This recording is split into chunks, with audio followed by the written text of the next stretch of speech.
I want to acknowledge members of the Diplomatic Corps. We have members of Congress here, including Keith Ellison and Andre Carson. Where's Andre? He's usually not hard to miss. There you go. Leaders from my administration and guests from all across our nation. And to all of you, and to Muslim Americans all across the country and around the world, Ramadan Kareem.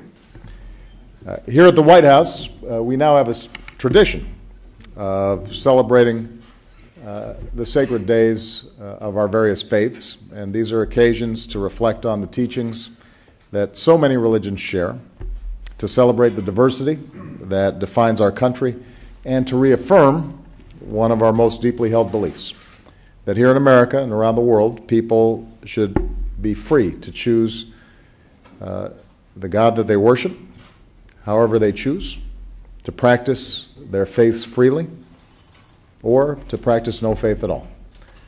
For Muslims, Ramadan is a time of reflection, a chance to demonstrate one's devotion to God through prayer and through fasting, but it's also a time for family and friends to come together, as we do tonight, in a spirit of love and respect, to renew our obligations to one another, as well as to renew our commitment to our neighbors and helping the most needy among us. For as the Koran teaches, whoever does an atom's weight of good will see its results. Now, throughout our history, Islam has contributed to the character of our country, and Muslim Americans and their good works have helped to build our nation.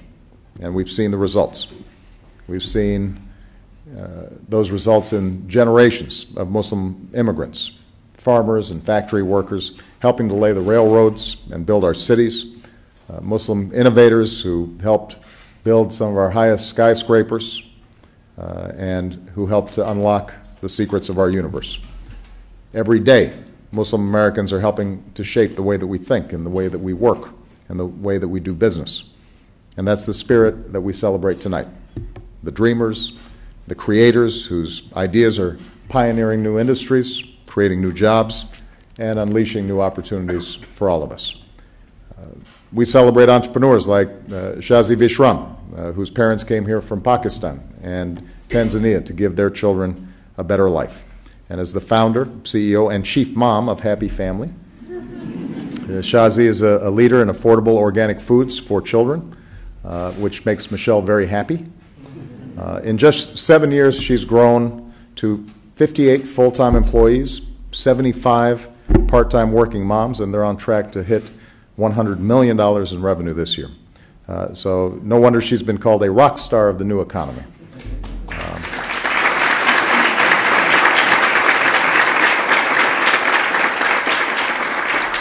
By the way, every time that they sell one of their products, they contribute to global efforts to end child hunger. So Shazi's not only just an outstanding businesswoman, but also a leader that all of us can emulate.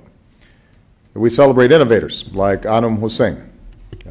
In one of his first ventures, he designed a handheld device to help detect breast cancer. Now, as the creator of Tista Games, he's setting his sights on the video game industry. But Anum also has a bigger vision, and that's harnessing the talents and energy of hundreds of millions of gamers around the world to do social good.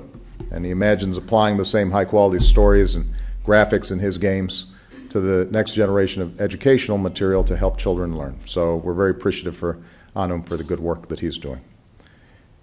We celebrate pioneers like Dr. Iya Khalil, whose father came here from Libya to finish his education. She grew up watching him in his lab and dreaming of becoming a scientist herself.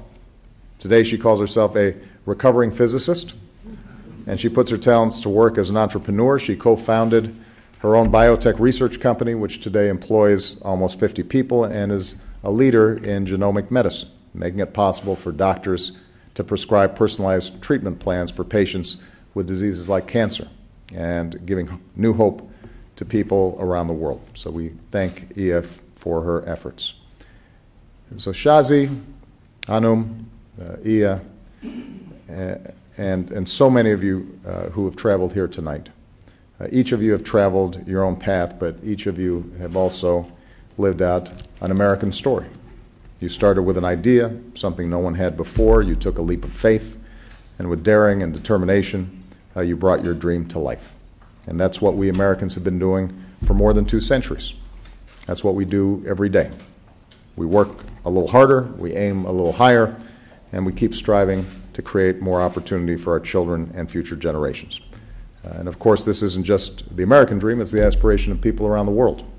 It's the basic human desire for progress, to find dignity that comes from work, to give our children something better.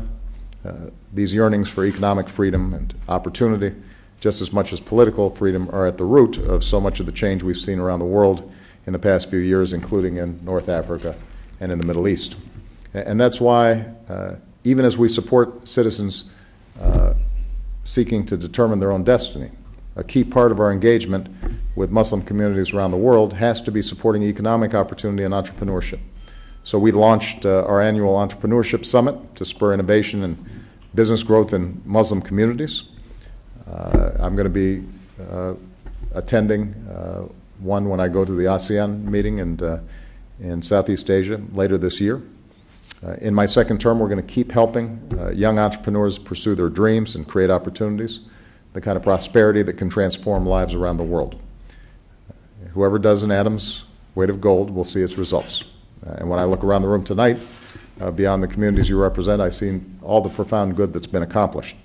So all of us are seeing the results of your good work, the opportunities to create for your colleagues and your communities and for our country. So I want to thank you for what you do and for reminding us that our nation is stronger and more successful when we harness the talents of all Americans, no matter where we come from or what we look like, what our last names are, or how we pray. So God bless you all. May you and your families have a blessed Ramadan. And with that, I know people are hungry. Let's eat.